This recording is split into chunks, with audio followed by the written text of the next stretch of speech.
Barchaga assalomu alaykum do'stlar. Sizlar men boks channalidagi videoni boshlamas turib arnaga kirib videoga like bosuvdi umid qilingizlar. Eng so'nggi channallar teqqana bizda bo'ladi. Sol uchun arnaga kirib videoga like bosuvdi umid qilingizlar. Sadriddin Ahmedov hozir qayda, u qayda yo'qolib ketdi? Oxirgi ma'lumotlar. Sadriddin Ahmedov Qozog'istonlik kasbqo'y bokschi 1998-yili 31-qantarda Jetsay qalasida dunyoga kelgan. Ol birinchi o'rta salmoqda 69 kiloga дейін hünər ko'rsatadi.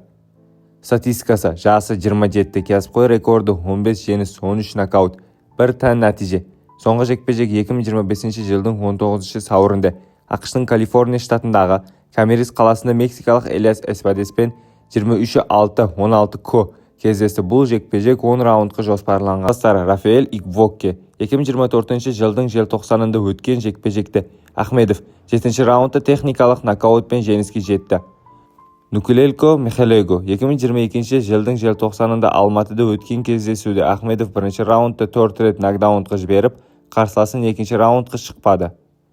Жетістіктері: WBS U World Champion 2019 жылы, WBS Азия Champion 2019, WBI International Nabs және WBS Fraud титулдары ие 2021 жылы. Қосымша ақпарат: Ахмедовтың жаттықтырушысы Абел Санчес, ал промоутері Том Лефлер. Бұл мамандар бұрын Геннадий Головкинмен жұмыс істеген. Сондықтан Ахмедовты жиі жаңа Геннадий Головкин деп айтады. Садырдин Ахмедовтың алдағы жекпе-жегі туралы ресми ақпарат әлі жарияланбады. 2025 Камерис казино аренасында өткен соңғы жекпе-жегіне ол мексикалық Элиас Эспадеспен кездесіп, 10 раундқа жекпе-жекте тан нәтижемен аяқталды. Қазіргі уақытта Ахмедовтың келесі қарсыласы немесе жекпе-жек күні туралы нақты мәлімдеме жоқ.